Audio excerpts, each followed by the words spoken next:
আসসালামু আলাইকুম রহমতুল্লাহি ওবরকাতুহু। সম্মানিত দর্শক, বাংলাদেশের সকল বিমানবন্দরগুলোতে রেড অ্যালার্ট জারি করা হয়েছে। এর আগে পুলিশ তাদের নিজেদের জন্য রেড অ্যালার্ট জারি করেছে বলে বিভিন্ন সামাজিক মাধ্যমে খবর এসেছে। বাস্তবতা হলো যে বাংলাদেশের অভ্যন্তরে এখন প্রতিদিন কি ঘটছে এবং আসলে বাস্তবে কি ঘটতে যাচ্ছে, কি হচ্ছে বা কি হচ্ছে না, এই বিষয়গুলোর জন্য আমাদের আসলে সামাজিক মাধ্যমের উপরে নির্ভর করতে হয়। আমরা যারা পাঠক আছি বা আমরা যারা জানতে চাই, এখন মূল ধারার যে পত্রিকাগুলো আছে, তাদের যে প্রিন্ট ভার্সন, সেই প্রিন্ট ভার্সন খুব অল্প মানুষ আমরা পড়ছি। খুব অল্প মানুষের ভাষায় পত্রপত্রিকাগুলো রাখা হয়।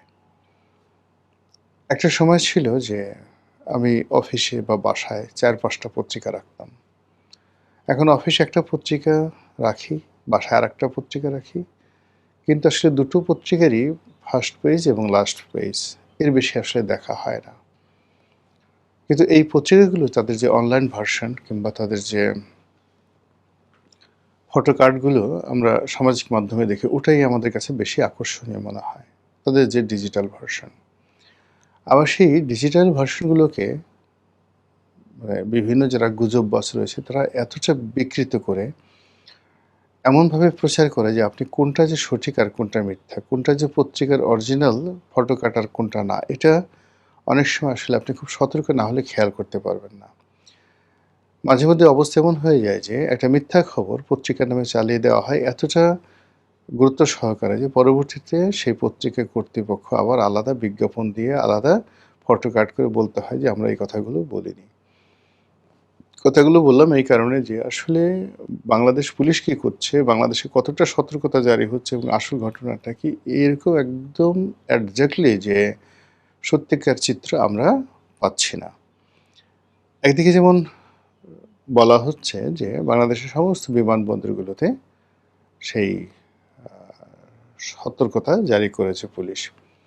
আবার একটু পরে দেখলাম যে পুলিশের পক্ষ থেকে বলা হচ্ছে যে না, এই ধরনের কোনো সতর্কতা জারি করা হয়নি, এগুলো সব ভুয়া খবর।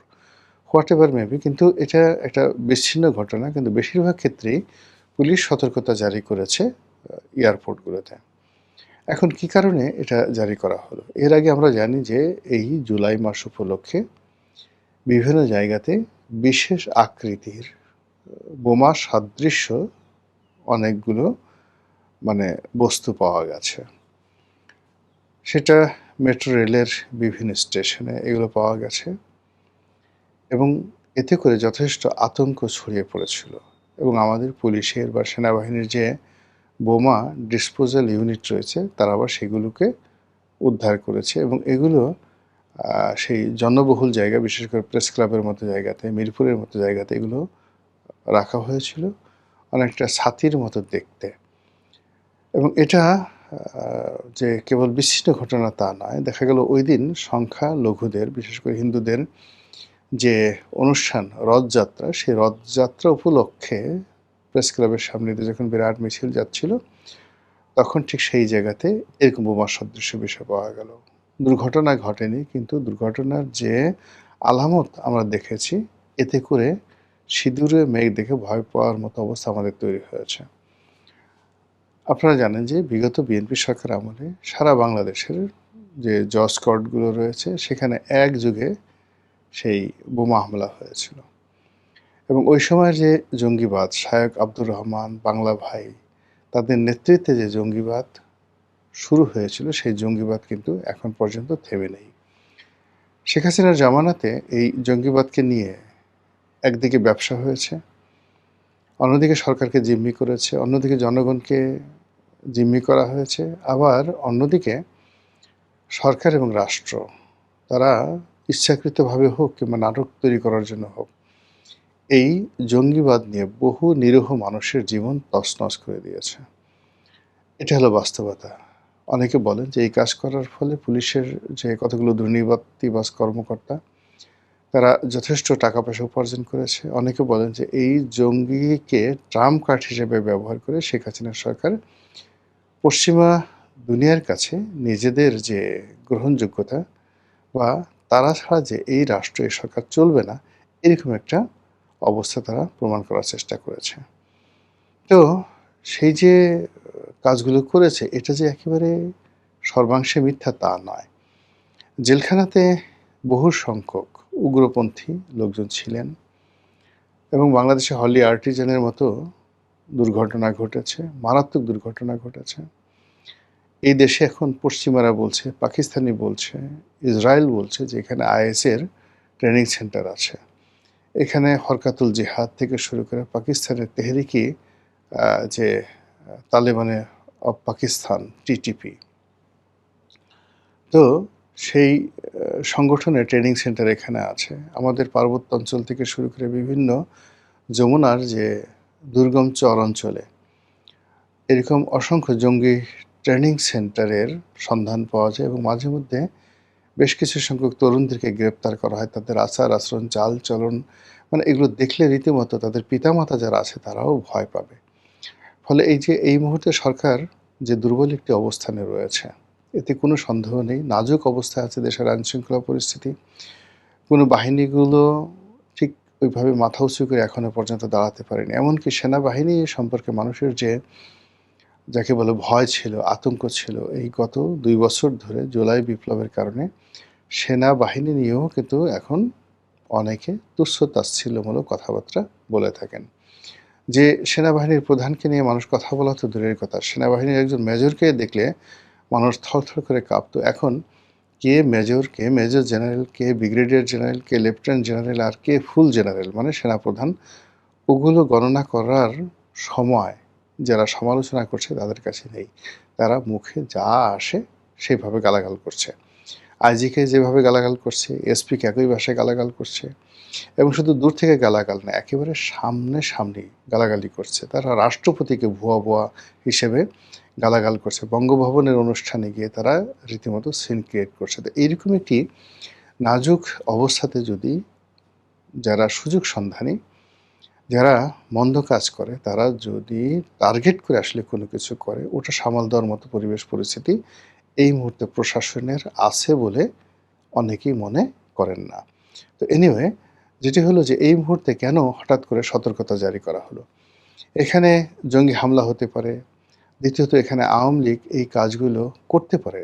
ডিসেম্বরে শেখ হাসিনার বাংলাদেশে ফিরে আসাকে কেন্দ্র করে আওয়ামী লীগের মধ্যে একটা তোড়জোড় শুরু হয়ে গেছে এবং সেই তোড়জোড়ের প্রেক্ষিতে ঘোলা পানি তৈরি করার জন্য, সরকারকে বিব্রত করার জন্য, মানুষের মনে আতঙ্ক তৈরি করার জন্য, এটা আওয়ামী লীগও করতে পারে, কোনো জঙ্গি সংগঠন করতে পারে, বিদেশি কোনো গোয়েন্দা সংস্থা করতে পারে। তো এই বিষয়ে যে সরকারের যে সতর্কতা বা পুলিশের যে সতর্কতা বা রাষ্ট্রের যে সতর্কতা, এটা কেবলই মাত্র যে সতর্কতা রয়েছে বা সতর্কতা জারি করা হয়েছে, এর মধ্যে সীমাবদ্ধ রাখা উচিত না। দেয়ার মাইট হ্যাপেন ম্যানি থিংস।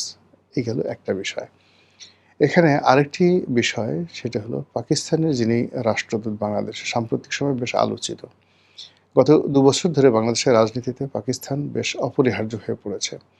তাদের সঙ্গে রাষ্ট্রীয় পর্যায়ে ভালো সম্পর্ক, পাকিস্তান ভ্রমণ, পাকিস্তানের সঙ্গে আমাদের শিক্ষা ব্যবস্থার জয়েন্ট কোলাবোরেশন, পাকিস্তানের বিশ্ববিদ্যালয়গুলোতে আমাদের ছেলেরা মেয়েরা যাতে পড়তে চায়, তারপরে পাকিস্তান থেকে আমরা যেন বিমান কিনতে পারি, অস্ত্র গোলাবারুদ কিনতে পারি, তাদের সাথে আমাদের কূটনৈতিক সম্পর্কটা যেন কন্টেম্পোরারি ভারতকে প্রেশার সৃষ্টি করার জন্য একটা কাঙ্ক্ষিত জায়গাতে আমরা নিয়ে যেতে পারি। এইজন্য ইউনূস জামানা থেকেই আসলে চেষ্টা করা হচ্ছে। চীনের সঙ্গে চেষ্টা করা হচ্ছে, পাকিস্তানের সাথে চেষ্টা করা হচ্ছে। এখানে চীন এবং পাকিস্তানের মধ্যে ডিফারেন্স হলো, চীনের সঙ্গে আমাদের বাণিজ্যিক সম্পর্ক হতে পারে, কিন্তু পাকিস্তানের সঙ্গে আমাদের, যেহেতু পাকিস্তান বাংলাদেশ একত্রে ছিল, সেখানে মহান মুক্তিযুদ্ধের মাধ্যমে তাদের সঙ্গে আমাদের একটা আলাদা যাকে বলা হয় সম্পর্ক তৈরি হয়েছে, ঘৃণার সম্পর্ক, অপছন্দের সম্পর্ক, শত্রুতার সম্পর্ক। আবার একই সঙ্গে বাংলাদেশের সেই মুক্তিযুদ্ধের সময়কালীন থেকে আজ অবধি কোটি কোটি লোক রয়েছে পাকিস্তানপন্থী।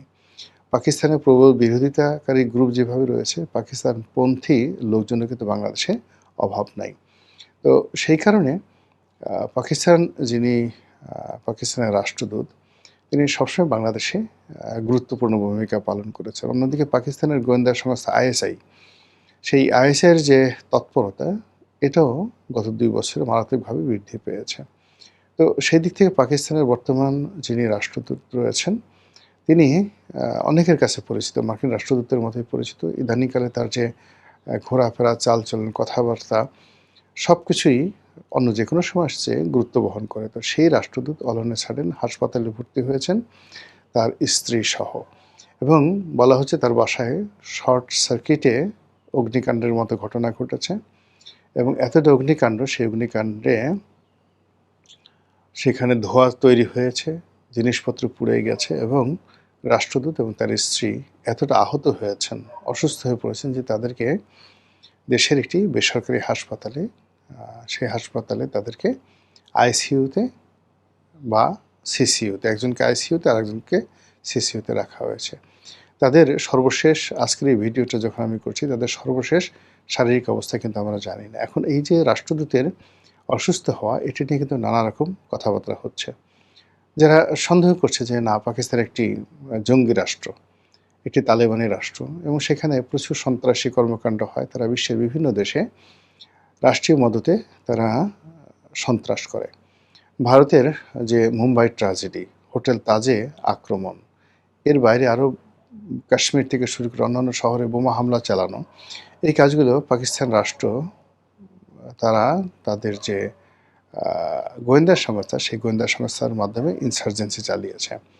কাজেই বাংলাদেশে যদি এই ধরনের কোনো ঘটনা পাকিস্তানি রাষ্ট্রদূতের বাসা ব্যবহার করে, কিংবা পাকিস্তানের যে রাষ্ট্রীয় বাহিনীগুলো রয়েছে, সেই বাহিনীগুলোর যে কর্মক্ষমতা, তাদের যে কার্যক্রম, যেগুলো সাধারণত তারা ভারতে চালায়, সেই কাজগুলো তারা বাংলাদেশে চালাতে পারে, এবং এই কাজগুলো করতে গিয়ে, পরীক্ষা নিরীক্ষা করতে গিয়ে রাষ্ট্রদূতের বাসা তো একটা ইমিউনিটি থাকে, তো সেই বাসায় এরকম কিছু হলো কি না, এটি নিয়ে কিন্তু মানুষের সন্দেহ বেড়ে যাচ্ছে। অনেকে আবার এই কথা বলার চেষ্টা করছে যে রাষ্ট্রদূতের ব্যক্তিগত যে সম্পর্ক, নারী ঘটিত কোনো সম্পর্ক, তরুণীর সাথে, কোনো বাংলাদেশি তরুণীর সাথে যে সম্পর্ক, এটি নিয়ে তার স্ত্রীর সঙ্গে পারিবারিক কলহের মধ্যে এই ঘটনাগুলো ঘটতে পারে। আপনারা জানেন যে বাংলাদেশে অনেক রাষ্ট্রদূত আছেন, সেই রাষ্ট্রদূতরা এদেশের অনেক রমণীর সঙ্গে ব্যক্তিগত সম্পর্ক গড়ে তোলেন। আপনারা সেই সৌদি রাষ্ট্রদূতের সঙ্গে একজন মডেলের সম্পর্ক, এর আগে অস্ট্রেলিয়ার যিনি রাষ্ট্রদূত ছিলেন, তিনি বাংলাদেশে একজন অত্যন্ত পরিচিত রাজনীতিবিদ, শীর্ষস্থানীয় ব্যবসায়ী, তার স্ত্রীর সঙ্গে তার অবৈধ প্রণয়, এবং সেই ভদ্রলোকের স্ত্রী বেশ পরিচিত মুখ বাংলাদেশে, তিনিও মিডিয়া ব্যক্তিত্ব। তাকে ঘর থেকে বের করে নিয়ে দীর্ঘদিন সেই অস্ট্রেলীয় রাষ্ট্রদূত সেই মহিলার সঙ্গে লিভ টুগেদার করেছেন।